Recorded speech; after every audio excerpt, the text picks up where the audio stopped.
मोहसिन नकवी साहब ने आज एक प्रेस कॉन्फ्रेंस में खुशखबरी सुनाई है कि दुबई में वीज़े जो पाकिस्तानियों के बंद किए गए हैं वो बहाल करवा दिए जाएंगे। जैसा उन्होंने कहा, इस पे ना पीटीआई को, ना नून लीग को या किसी भी गवर्नमेंट को आप मुर्द इल्जाम नहीं ठहरा सकते। इसमें पाकिस्तानियों को भी अपने आप को बदलना है। क्या आप दुबई जाके हरकतें क्या करते, आप सऊदी जाके करते क्या यार, माल मांगना शुरू कर देते। ये तो एक फैक्टर है कि अगर भारत ने पाकिस्तान की सालमियत पर, पाकिस्तान की खुद मुख्तारी पर हमला करने की कोशिश की तो पहले से शदीद, गहरा, तकलीफ दे और भारतीयों की सोच से ज्यादा सख्त तरीन जवाब दिया जाएगा और बगैर किसी हिचकिचाहट के। तो ये साफ मैसेज है उस प्लानिंग का जो भारत में बन चुकी है कि पाकिस्तान पे हमला होना ही होना है। तो ये भी आज जवाब आ गया, तुसी हमला करो, असी तुहानू दसांगे असी की करांगे जी। बिस्मिल्लाहिर्रहमानिर्रहीम, अस्सलाम वालेकुम viewers, Bilal Shafiq YouTube channel में आपको खुशामदीद। व्यूअर्स, पहले तो मैं आपसे एक रिक्वेस्ट करूंगा, मैंने एक नया यूट्यूब चैनल बनाया है एक प्रोफेशनल टीम के साथ, ठीक है। माजी में मैंने बनाए थे, लेकिन बाज़ औक़ात पैलेस्टाइन के इशू पर, कभी कश्मीर के इशू पर, कभी किसी इशू पर मुझे स्ट्राइक आती नहीं है। लेकिन इसको मैं इंशाअल्लाह ताला कोशिश करूँगा कि प्रोफेशनली लेके चलूँ। अपार्ट फ्रॉम दैट, मैं इसमें भी जो आलम इस्लाम के इंटरेस्ट में होगा, जो पाकिस्तान के इंटरेस्ट में होगा, जो आम पाकिस्तानी के इंटरेस्ट में होगा, उसकी भी मैं बात इंशाअल्लाह ताला, मेरा आपसे वादा है, मैं करता रहूँगा। लेकिन मेरे इस चैनल को आपकी सब्सक्रिप्शन चाहिए, आपकी सपोर्ट चाहिए। आपकी सपोर्ट होगी तो मेरा ये चैनल इंशाअल्लाह ताला विद इन फ्यू वीक्स ये इंशाअल्लाह ताला ऑपरेशनल हो जाएगा। अच्छा, आज की हमारी पहली खबर ये है, मोहसिन नकवी साहब ने आज एक प्रेस कॉन्फ्रेंस की है दुबई में। ये हकीकत है, इसमें कोई दूसरी राय नहीं। आम पाकिस्तानी वहाँ कारोबार भी करना चाहता है, वो मूव भी करना चाहता है, वहाँ जॉब अपॉर्चुनिटीज़ के लिए भी जाना चाहता है। लेकिन आपके इल्म में होगा कि दुबई ने पाकिस्तान पर, जो पाकिस्तानियों पर तकरीबन 2 साल हो गए हैं अप्रॉक्सीमेटली, उनके वीज़ों पर पाबंदी लगाई है। अच्छा, अब इसमें इशू ये आ रहा है पाबंदी लगने की क्या वजूहात हैं, उसमें हम पाकिस्तानियों का भी कसूर है। हर चीज़ में हम अपनी हुकूमत को रगड़ना शुरू कर दें जी, हुकूमत का कसूर है, शहबाज शरीफ का कसूर है, इमरान खान का कसूर है, जरदारी का कसूर है, नवाज शरीफ का, वो गलत है। हम सऊदी अरेबिया जाके क्या क्या हरकतें करते रहे हैं, हम दुबई जाके क्या क्या हरकतें करते रहे हैं, हमारे साथ कोई एक्सपोर्ट करे, हमसे अच्छा माल इंडिया वाले भेज देते हैं, हम उस माल के साथ क्या करते हैं, हम एक दिखाते कुछ और है, भेजते कुछ और है। ये हमें तस्लीम करना पड़ेगा। हमारे करतूत को इतने अच्छे नहीं है कि दुबई वाले हमें क्या मोस्ट वेलकम। लेकिन मोहसिन नकवी साहब ने कहा कि हम जा रहे हैं, दुबई की इंतज़ामिया से बात करेंगे, उम्मीद करता हूँ आपको खुशखबरी सुनाई जाएगी। वो बार बार इस चीज़ का यादा करें कि जो पाबंदी लगी है, जो जैसे पाकिस्तान की बिज़नेस कम्युनिटी वहाँ जाके मीटिंग करती है, वहाँ इवन के प्रॉपर्टी का कारोबार अच्छा खासा है। एक मारूफ जो बिज़नेस टाइकॉन है वो भी वहाँ इस वक्त एक बहुत बड़ी सुना सोसाइटी बना रहे हैं जिसमें काफ़ी लंबी चौड़ी इन्वेस्टमेंट हुई है। तो इस तरह के प्रोजेक्ट्स को, इस तरह के एडवेंचर्स को, इस तरह की जो बिज़नेस एक्सपीडिशंस हैं, जो मुहिम हैं, जो कोशिश हैं, उनको कंटिन्यू करने या रिज्यूम करने के लिए, और जो यहाँ से पाकिस्तानी वहाँ जाके जॉब्स करते हैं उन वो भी अब जा नहीं पा रहे, उसको रिज्यूम करने के लिए मोहसिन नकवी साहब ने आज एक प्रेस कॉन्फ्रेंस में खुशखबरी सुनाई है कि दुबई में वीज़े जो पाकिस्तानियों के बंद किए गए हैं वो बहाल करवा दिए जाएंगे। जैसा उन्होंने कहा कि कुवैत के साथ 19 साल बाद वीज़ों की पाबंदी का मामला हटा दिया गया।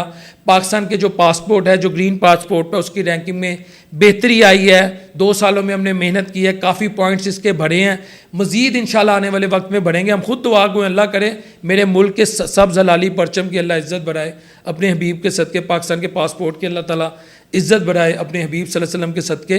तो ये उन्होंने बात की, अल्लाह करे ऐसा ही हो। लेकिन ये मैं यह बार बार कहूँगा, इस पे ना पीटीआई को, ना नून लीग को या किसी भी गवर्नमेंट को आप मुर्द इल्जाम नहीं ठहरा सकते। इसमें पाकिस्तानियों को भी अपने आप को बदलना है।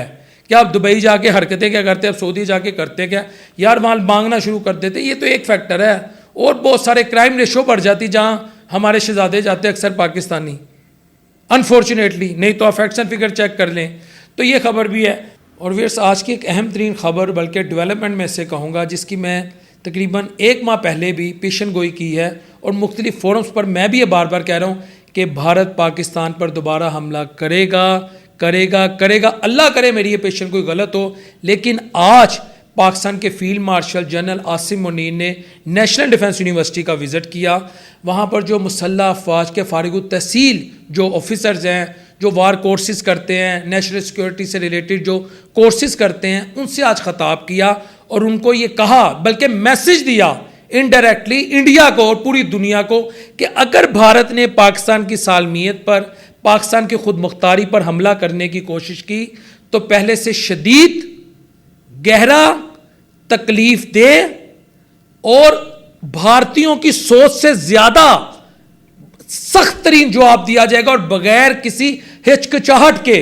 यानी उस पर हम पे ये नहीं होगा अमेरिका बहादुर क्या कह रहा है, मगरिब से बरतानिया के सोच रहा है, या मिडल ईस्ट से हमारा सऊदी अरेबिया भाई क्या सोच रहा है। पाकिस्तान उस पर कॉम्प्रोमाइज नहीं करेगा, अपनी नेशनल सिक्योरिटी पे कॉम्प्रोमाइज नहीं करेगा। और अगर आप फील्ड मार्शल की उस तकरीर को सुने या वो स्पीच को सुने तो उससे gist being a student of IIR मैं ये निकालता हूँ इंटरनेशनल रिलेशंस का स्टूडेंट होने के नाते कि भारत के स्ट्रेटेजिक एम्बिशन जो थे 7 मई से 10 मई तक वो पूरे नहीं हो सके, वो अपने अहदाफ को कामयाबी से हासिल नहीं कर सका, उसकी कैपेबिलिटीज एक्सपोज हो गई, उसको ऑपरेशन सिंदूर में बुरी तरह शिकस्त हुई। ऑपरेशन बनियान मरसूस जो है उसने पाकिस्तान को इज्जत वाली चादर पहनाई। और इसके अलावा उन्होंने ये भी कहा कि भारत जो है वो पाकिस्तान की जो फौजी सलाहियतें हैं, जो हमारी कैपेबिलिटीज़ हैं, जो हमारी आर्म फोर्सेस की कैपेबिलिटीज़ हैं, जो हमारी ऑपरेशनल कैपेबिलिटीज़ हैं, उनको अभी तक मुकम्मल तौर पे समझ ही नहीं पाया। तो ये क्या इंडिकेट करता है कि भारत कहीं ना कहीं ये जहन बना चुका है कि हमने इलेक्शन पे जाने से पहले या आने वाले किसी मखसूस टाइम में कि थोड़ी सी इंटरनेशनल लेवल पर हमें सपोर्ट मिल जाए। और उन्होंने ये भी कहा, अगर आप उनकी प्रेस कॉन्फ्रेंस सुने, बल्कि प्रेस कॉन्फ्रेंस बात ठीक नहीं है, बल्कि उन्होंने जो स्पीच की अफवाज पाकिस्तान के अफसरान से, उन्होंने कहा कि भारत ने 2 ममालिक के दरमियान जो एक जंग हुई या जंगी मार्का हुआ उसमें दीगर ममालिक को शामिल करने की एक सियासी गलती की है, क्योंकि भारत को उनसे भी सपोर्ट नहीं मिली। मगरिब का कोई मुल्क इस वक्त भारत के साथ नहीं खड़ा। अच्छा, वजह यह है कि आज फील्ड मार्शल को ये बयान क्यों देना पड़ा।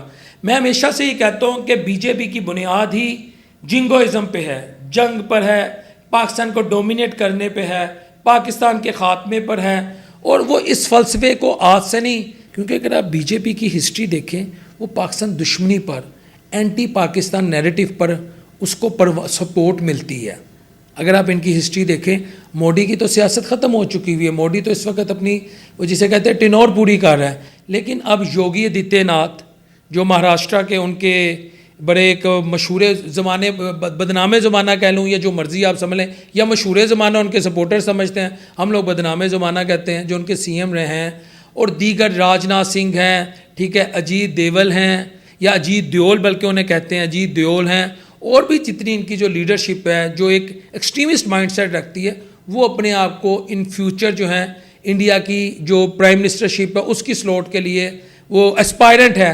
तो जब तक ये जो धब्बा, शिकस्त का धब्बा भारत के माथे पे लग गया, सिंदूर तो कहते हैं ना ऑपरेशन सिंदूर, जो एक गर्लिश खवातीन वाली फील देता है, माजरत के साथ क्या है सिंदूर, बॉलीवुड कल्चर ना, बॉलीवुड सोच आज भी इनके जहन में है।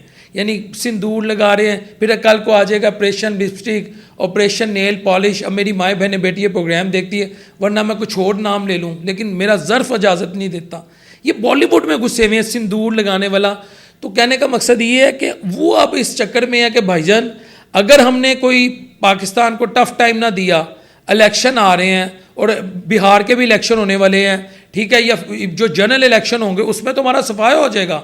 क्योंकि उनके जो अपने ओपोजिशन के लीडर हैं राहुल गांधी, उन्होंने तो मोदी का नाम मोदी सरेंडर रख दिया हुआ है। तो ये कुछ ना कुछ ऐसा ज़रूर करने का प्लान कर चुके हैं। तो आज फील्ड मार्शल ने पैगाम दे दिया है कि ध्यान रखना, बंदे का पुत्र बन के रहना, ना सानू वैस्ट का प्रेशर आएगा, ना मुस्लिम वर्ल्ड का प्रेशर असी ऑन करांगे, ना कोई हिचकिचाहट होएगी। तकलीफ दे, शदीद, गहरा और तुम्हारी सोचों से ज़्यादा सख्त पाकिस्तान का रद्द अमल होगा। तो ये साफ मैसेज है उस प्लानिंग का जो भारत में बन चुकी है कि पाकिस्तान पे हमला होना ही होना है। तो ये भी आज जवाब आ गया, तुसी हमला करो, असी तुहानू दसांगे असी की करांगे। तुसी स्टिल पाकिस्तान की जिहड़ी कैपेबिलिटीज हैगियां ने उन्होंने अंडर एस्टीमेट कर रहे हो। तो अल्लाह ताला आसानी करे हम सबके लिए। मेरी वैसे आपसे एक दरख्वास्त है, ये मेरा एक नया फोरम है जो मैंने अपनी बड़ी मेहनती टीम के साथ, एक कंप्यूटर टीम के साथ शुरू किया, बिलाल शफीक यूट्यूब चैनल। इसको मैक्सिमम सब्सक्राइब करें ताकि मेरे लिए ऑनर की बात हो कि मेरा आपका राब्ता रहे और जो हकीकत पर मबनी न्यूज़ है मैं आपके साथ शेयर करता रहूँ। अस्सलाम वालेकुम रहमतुल्लाहि व बरकातुहू।